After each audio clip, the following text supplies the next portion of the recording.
Robert Itis, and I'm with the United Plant Savers, our Carolina Plant Saving chapter, which got word of a possible construction project here in Swannanoa, and Sophia let United Plant Savers know, and we then went to the hearing where we met each other. That's right. And then we then started to organize this rescue. One of the things that we are looking at here is a stimulus monies that will be used for a veterans residential nursing home. Nursing home. Right. And it is it's a 100-bed facility. It's about 112,000 square feet, and they will take out about 13.2 acres. Yes, and so we have some diagrams of the facility that we could possibly put into the show later, and then I want people to understand that when you come to a plant rescue, there's certain things that you need, and especially in the woods, one of the best things that you need is a digging fork, and this is what one looks like. It's good because it can go in between the roots of the trees and still pull out the thing. You don't want a pitchfork because it's too long, and a digging fork allows you to put your foot on here and press down and go all the way around it. There's another tool. Let's get that other tool of yours. Oh, of mine. Okay, this is a Japanese tool, I believe, and this is both a digger and a cutter, and so for the roots to be cut, sometimes we've had to do that. This is a great tool for that once you've loosened it up with the other thing. And then we have, which in the ginseng trade is a tool of choice. This is like a small little mattox, and this works well also because it has the ends that can go in between the roots. So that's the first thing.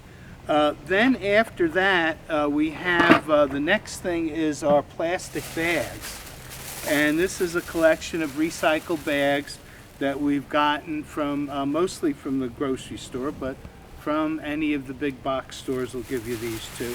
And they're really great for putting the plants in. Then we have a marker that we put the name of the plant on. So we'll put all of the rattlesnake orchids in there, or all of the wild yams or black cohosh, whichever one they are. And so we'll know that all of the plants in that bag are the same.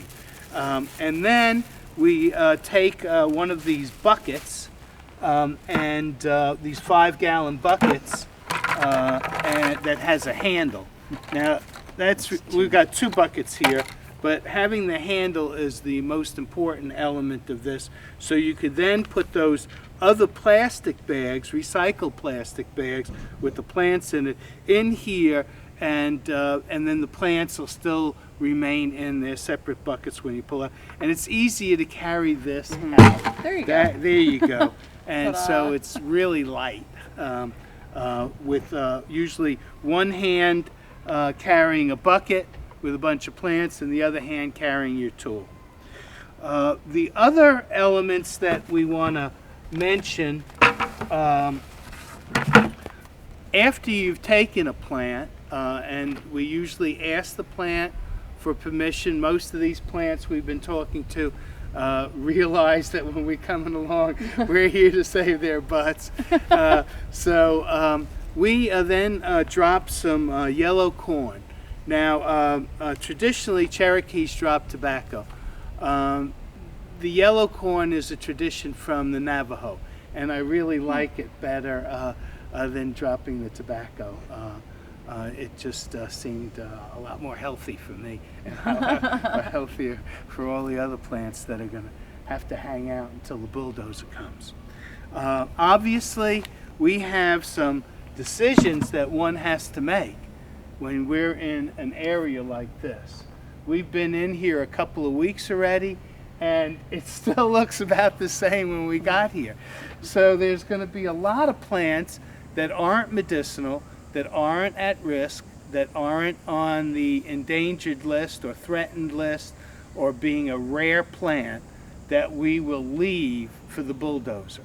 To some degree, it's a shame, especially since we have a lot of mountain laurel and rhododendron that probably will not make it out of here.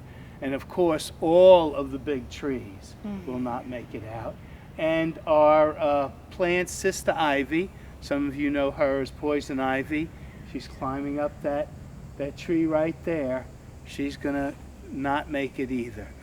It's one of the plants we're not taking out of here. So anything else, Sophia, that you'd like to add? With this, we encourage people to come out. This will be on the YouTube site pretty soon, and contact us over here to join in. The Carolina Plant Savers has a website that you can come to, or you can come to my website, www.ncgoldenseal.com, and we'll put that across the screen when we put the YouTube up. Jack, any further thoughts? We also want to mention that if you do take the plants out and you drop the corn as a token, then when you go back and you replant those plants, it's really nice to smudge them all down and make sure that they're feeling okay about their new situation. For those people who feel a little uncomfortable about talking to plants, please read The Secret Life of Plants back in 1955, which actually proves that we have a connection with these plants, and that they can hear us, and we can vibrate to them. The only other thing that I think we need to say is more of this needs to be done, and we're looking into the fact whether this government project violated some of its own rules for the environmental impact statement, because there are plants here that shouldn't ever have been moved, and a new site could have been created.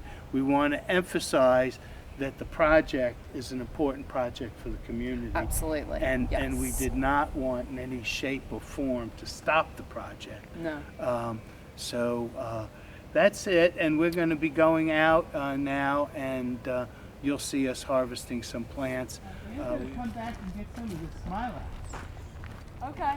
Do you know what the smilax is? No. Yeah, big orange mushroom. Yeah, delicious. Yeah. Chicken of the woods.